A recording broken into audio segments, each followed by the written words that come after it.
All right, Kawasaki Kz1000 LTD. It's been a while since I posted a video on this. Had a lot of other projects going on. So anyway, I'm back working on the bike, and let's see, take a look at the progress that I've made. All right, starting with the foot controls. Here are the old LTD controls, not very attractive, so not using those. And I got these eBay Kawasaki Ninja, don't recall what year, but anyway, master cylinders integrated into this piece, which is great. Going with more of a off-road AT type foot pedal there. Fabricated this up to kind of match. That looks nice. So the engine on this bike goes in and out of the frame on the right side, on this side, and all of the mounting brackets are removable. On this side, they're permanent on the left side. So I fabricated up this bracket that bolts to the frame, and then my foot controls from the Ninja bolt to it. So I can pull that all off, put the motor back in, and that's great. So additionally, on the old controls, the muffler pipe mounted up here, which is approximately there. I want the muffler to kind of flare upwards, more like an off-road bike would.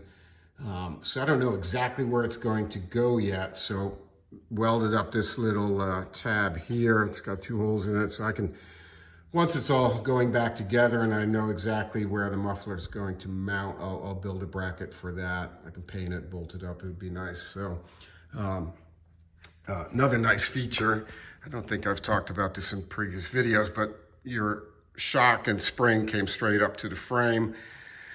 So the rear caliper needed a support bar that welded up to a tab here.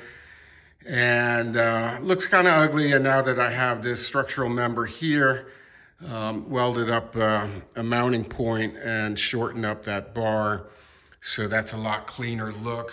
I like that.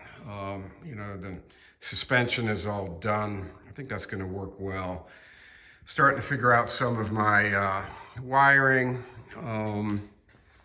Got this curved license plate frame that fits perfectly inside the hoop. Got a tab welded up for it. Also has brake light, turn signals, as do both of the hoops. So I got plenty of lights going on back here. Welded up my rear tank support. So the back of the tank sits up much higher than it did originally. I am using the original front supports. They have like rubber grommets, and that's fine.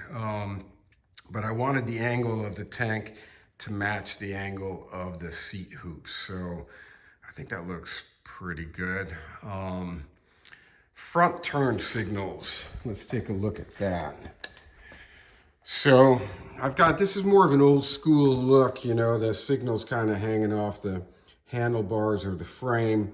So the front, I'm using that. It's got a running light, which is great.